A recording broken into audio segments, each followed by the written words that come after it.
Guys, it's your favorite federal informant. Listen, you guys, I am on vacation, but I wanted to pop in and talk about this thing that's going on. I know you guys heard about it. A lot of people have questions. I wanted to come and address it. If you guys don't know, Diddy told the defense and the prosecution that he wants them both to turn in similar cases like Diddy's, okay? And by similar, it means you got convicted of one or two things of the Mann Act and you had no criminal priors. Now, a lot of the Diddy goons, the Diddy idiots were like, ooh, Diddy gonna walk. He ain't even been doing jail time. To which I said, okay, stop.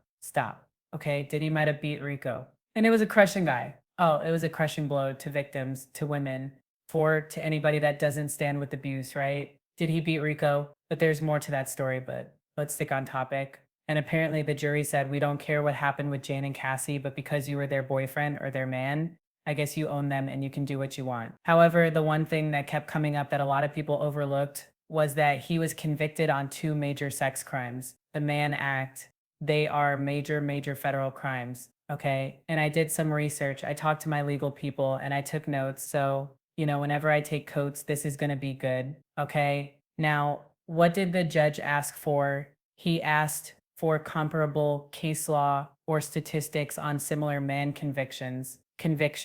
Now, first of all, this request is not unusual, but it is never neutral. It usually signals one or two things. One, that the judge is exploring options to justify a lighter sentence or release, especially if they're asking about parole eligibility, probation, or sentencing ranges. Two, the judge is building a case for why Diddy should not get leniency. By establishing how others were treated in similar cases, they could argue that letting Diddy off lightly would be inconsistent or unjustified. So the big question, all right, I'm actually being texted like Tesa. So the big question is what context the judge asks us in. And the thing is, if we look at the Diddy case, this is where things get tricky. The judge has already denied bail and called Diddy violent. He read him to filth. The judge was not happy, okay, and said his community ties made him more dangerous, not less. So it's going to be hard for Diddy to rebrand himself. The judge also has letters from multiple victims who explicitly said he's a threat and allegedly wielded violence as a means of control. Diddy has access money and potential leverage over witnesses, and the judges don't like to be made a fool of. And if Diddy walks and does something shady again, and I think he actually will do something shady again, it reflects directly on the court. And you guys listen, the verdict of the jury threw us for a loop, but the fact that the judge said all this in court, and denied bail, I mean, come on. I think we can put two together. This does not look like someone that's looking to cut Diddy a break. And him being able to walk straight with time served, baby, that's cutting Diddy a break. Okay? Present, So why ask and no about the longer has a comparable Mann voice who Act will pursue sentences? justice for Okay? her They said, accusation. listen, Tissa, there's As of three the taken possible against reasons. Diddy, One, no expansion of the the investigation, judge might no personally isolation feel orders, parole is risky, no but is equipment giving the access, appearance of no objectivity suspension by of attorney asking both sides for communication. precedence. That way, no one can claim bias later. Now, he might be appealing his decision for when he sentences him. If Diddy's team appeals any eventual sentence, the judge can say, I reviewed the sentencing ranges and outcomes for similarly situated defendants under the Mann Act,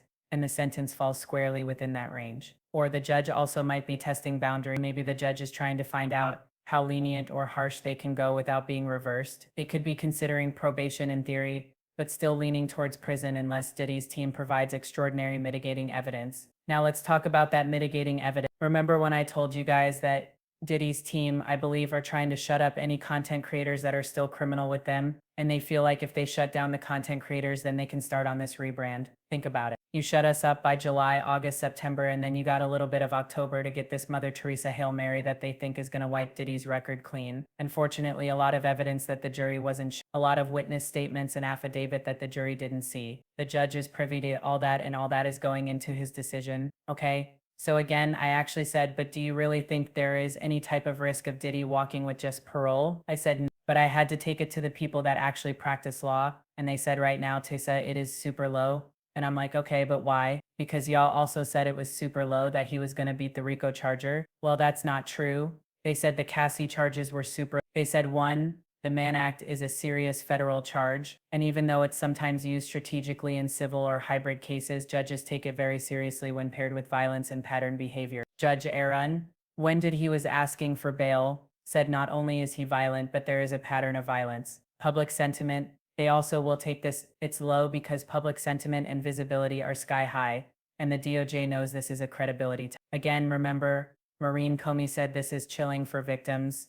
It will have a chilling effect. And if the judge already said Diddy is violent and a threat and denied bail, and then suddenly letting him walk would make the judge look wildly inconsistent unless new facts came to light. So, what do we think about the judge? This is just my personal take. I think the judge is doing due diligence checking to see if there's any legal wiggle room. But based on prior comments, it sounds like this judge already sees Diddy as a danger. And it's just asking for case comparisons to legally reinforce whatever sentence he's already decided on. So, unless Diddy pulls a legal rabbit off the hat, he's unlikely to walk with this parole. This request is probably more about sentencing justification than lenience. Okay, so here's the thing, right? Okay, what type of language? And I just want to refresh your memory. The type of language that slams the door on parole or probation. And listen, let's get into this. He said Diddy was a batterer. This is not just commentary. That is legal language, or it suggests a pattern of violence, not a one-time incident.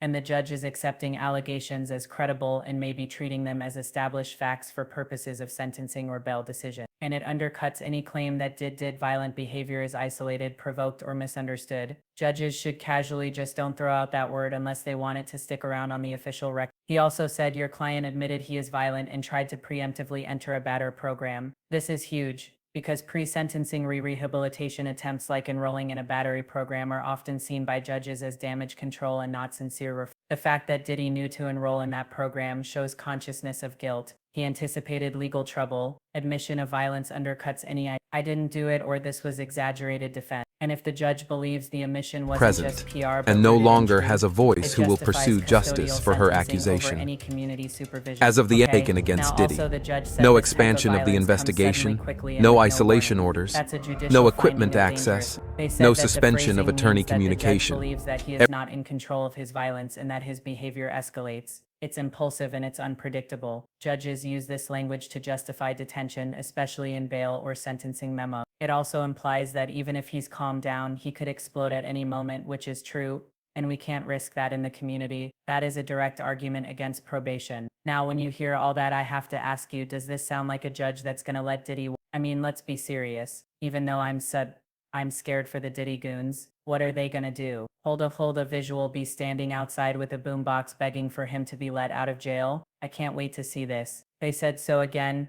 I don't think it does. Or actually, absolutely not. If anything, a judge is building a sentencing record that says even if this man has money, power, and influence, he is violent, he is dangerous, and he is incapable of safely existing in the community. He tried to game the system with a batter program. He admitted what he did, and I'm not playing along. Again, these statements make it legally and politically almost impossible for the judge to grant parole without massive backlash or risk if Diddy reoffends or contacts a victim after release. It's on the. This isn't a judge looking for an excuse to show mercy. It's a judge locking in a narrative of violence, manipulation, and danger. Any future sentencing or probation denial can be backed by this exact language. So unless something drastic changes, probation or parole is extremely unlikely. You're watching a legal system slowly setting the foundation for a multi-year custodial sentence, or at the very, very least, strictly monitored, okay?